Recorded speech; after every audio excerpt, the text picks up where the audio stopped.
là on est au Y et d'un côté tu pars sur Roubaix et puis de l'autre côté on part vers Tourcoing. Donc nous on va d'abord à Tourcoing. Alors on va à Tourcoing puisque c'est là où j'ai bossé pendant pas mal d'années.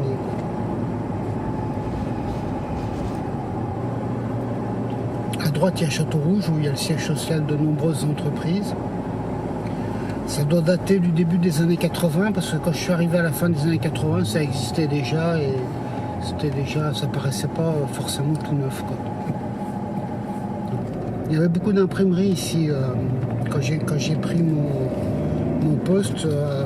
Après le textile, c'est la deuxième activité industrielle, c'était l'imprimerie. Et ça venait du fait que les grosses boîtes de vente par correspondance étaient là. Et donc à l'époque faisaient imprimer leur catalogue sur place. Alors là, tu avais une très grosse filature de coton qui est fermée, qui s'appelait Collier Frères. Et là, j'avais fait une fois une médiation de conflit collectif. Et j'ai fait voter, à la fin, on fait voter les gens pour savoir s'ils sont d'accord avec les propositions de la direction. Et donc, on a voté dans la cour. Et l'employeur était furieux. Il a dit à son DRH qui me l'a répété après, vous vous rendez compte qu'il a osé les faire voter dans mon usine. Et pour lui, c'est comme si je les avais fait voter, j'avais fait voter les ouvriers dans son salon, quoi. Pour lui, il était chez lui, quoi. Parce que toi, quand tu es arrivé dans 87, il y avait encore pas mal d'usines qui tournaient. Oui, les 2/3 des entreprises de plus de 50 salariés de Tourcoing étaient des entreprises textiles, quand même. Et elles employaient encore des milliers de personnes. Je ne voudrais pas dire de bêtises, mais des milliers de personnes. Voilà, tu avais l'église du quartier. Et donc les ouvriers avaient intérêt à venir le dimanche. Les hommes d'un côté, les femmes de l'autre. Les patrons cotonniers avaient les premiers rangs à l'église avec leur famille. Et c'était obligatoire de venir à l'église, quoi. Donc là, tu avais la filature PJ Laurent, filature de coton qui employait à peu près 200 personnes quand je suis arrivé dans le Nord, qui étaient déjà en train de se casser la gueule. Il y a eu des grandes grèves avec des délégués ouvrières qui avaient beaucoup de charisme. On a négocié, là, je me revois encore en train de parler aux ouvrières en grève. De l'autre côté, là, ce qui est tout rasé, c'est l'usine qui n'a pas voulu se mettre en conformité, qui a préféré fermer, elle était là. Alors tu as ça aussi parmi les problèmes industriels de Roubaix-Tourcoing, c'est que tu vois, on est quand même dans des relativement petites rues. Et quand tu imagines après, dans les années, quand je suis arrivé moi donc, en Belgique, ils étaient en plein boom côté Flandre. Ils avaient des usines textiles flambantes neuves, de plein pied sur des bretelles d'autoroute. Et t'imagines que là-dedans, dans ces rues relativement étroites, il fallait que des semi-remorques manœuvrent en rentrant en marche arrière dans des petites cours, comme certaines qu'on a vues. Et là, le choix a été vite fait, c'est devenu intenable. Tu vois, voilà, là par exemple, va manœuvrer un semi-remorque là-dedans, c'est vraiment pas évident. Et effectivement, le fait qu'il y ait une génération, la génération des entrepreneurs, surtout des années 60-70, qui a préféré investir dans l'immobilier plutôt que d'investir dans l'outil industriel. Il y arrivé un moment où il y avait un décalage, il y avait une génération d'écart entre l'état des bâtiments et des installations en France et à 25 km, 30 km de là en Flandre, quoi. Et donc l'industrie textile du Nord s'est trouvée très affaiblie, notamment par manque d'investissement.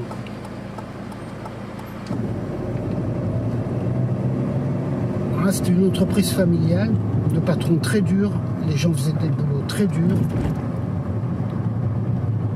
Je suis même monté dans les silos en essoufflant lâchement le DRH. Et là, je ne sais pas ce qui reste. Mais je pense qu'il ne reste plus rien.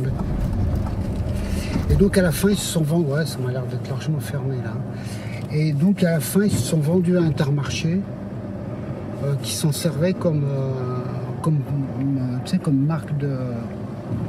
marque maison.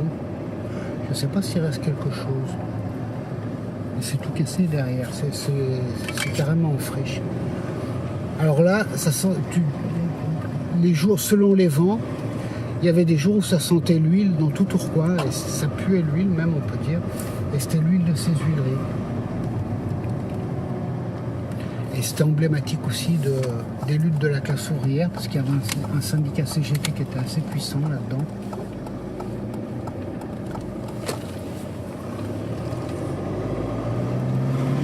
Je les ai fait condamner pour l'emploi abusif d'intérimaires.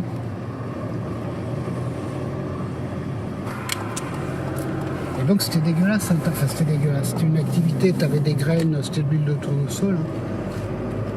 Donc qui était extraite à l'essence, et puis tu avais des graines vidées, donc tu avais des rats partout. Une fois que j'avais fait la visite, je vois un rat énorme passer, donc je dis au cadre, vous avez vu le rat? Bah oui, le rat.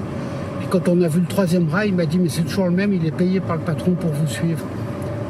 Le directeur technique qui avait un sens de l'humour certain, qui était assez sympa. En fait c'était infect, quoi. Il y avait des rats, il y avait des conditions de travail très dures. Et il punissait les délégués aussi là-bas. Il leur filait les boulots. Il y avait un délégué qui avait la maladie du puitrin, c'est-à-dire, tu sais, tu as les mains qui deviennent... j'ai un début d'ailleurs, qui a les mains qui deviennent crochues, quoi. Et maintenant ça se soigne très bien. Hein. Et donc il avait même des plaies, puis ils avaient dû lui couper des phalanges et ils lui faisaient faire un boulot dans l'humidité, le gras, tout ça, enfin.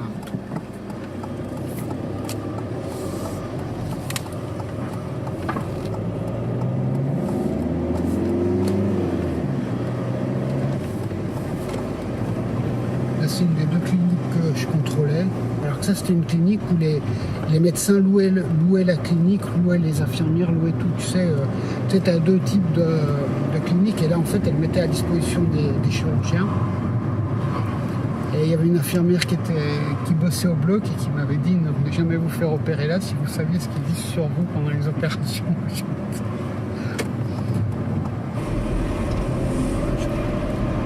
Moi je pense que professionnellement j'ai eu de la chance, c'était sûrement pas considéré comme un poste prestigieux comme si tu as Renaud Douai ou Solac à Dunkerque, tu vois, des boîtes comme ça, quoi. Mais je pense que c'était vachement riche au niveau, puis touchant, quoi.